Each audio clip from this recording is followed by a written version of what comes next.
These motorcycles right here. Well, not these ones, but other motorcycles, much smaller, like it when I was like young.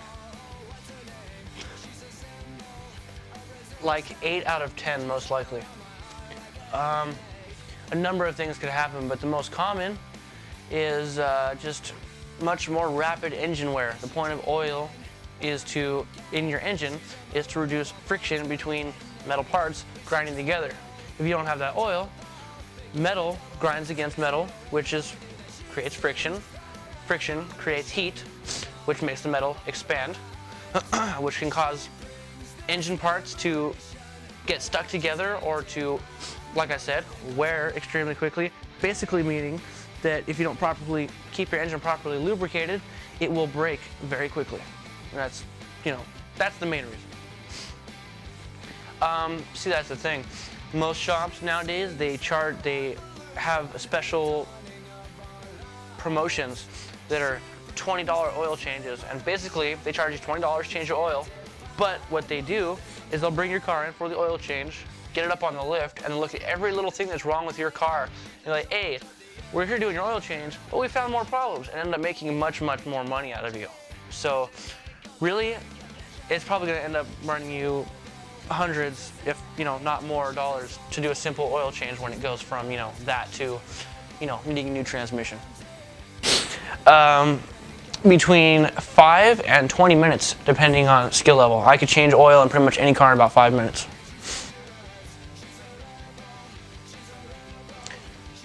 First thing is getting a floor jack or a most preferably a twin spar lift, but how many people have those in their garages? Any jack will do that gets your vehicle high enough off the ground for you to get underneath it. Next step is extremely simple. You locate your drain plug on your engine, not your transmission. The engine is towards the front of the vehicle. Locate your drain plug, remove it, and let the oil drain out. Well, after you remove the drain plug, you're not quite done yet. You still need to remove your oil filter if you are planning on replacing that, which I recommend you do, at least every other oil change. Really simple. Some you can loosen by hand, some you need a filter wrench to get loose. But basically, loosen it up, take it off. Be careful not to spill oil all over yourself because it's a filter with a hole in it, and it will fill up with oil. Drain the oil out of it, and then you go ahead and throw that away, and you let your car sit for a while and let the oil finish draining out of it until you've pretty much gotten all that black nasty crap out of your vehicle. After that, you get your new oil filter. You go ahead and fill that up with oil first, then you put it back in. Reason for that being is if you just put it back in dry and then plug it back up and fill it up, you're going to have a bunch of air in your system, and it's going to take your engine, when it first turns on, is not going to have oil going into your engine because the oil still has to travel through the filter. So you're going to have a few dry revolutions, meaning you're going to have a few revolutions of your engine with no oil, which can actually create major problems. Then you just simply open your hood, find the area where you fill it, and fill it up with the amount of quarts it needs, depending on the type of vehicle you're driving, and of course the specific type of oil you need.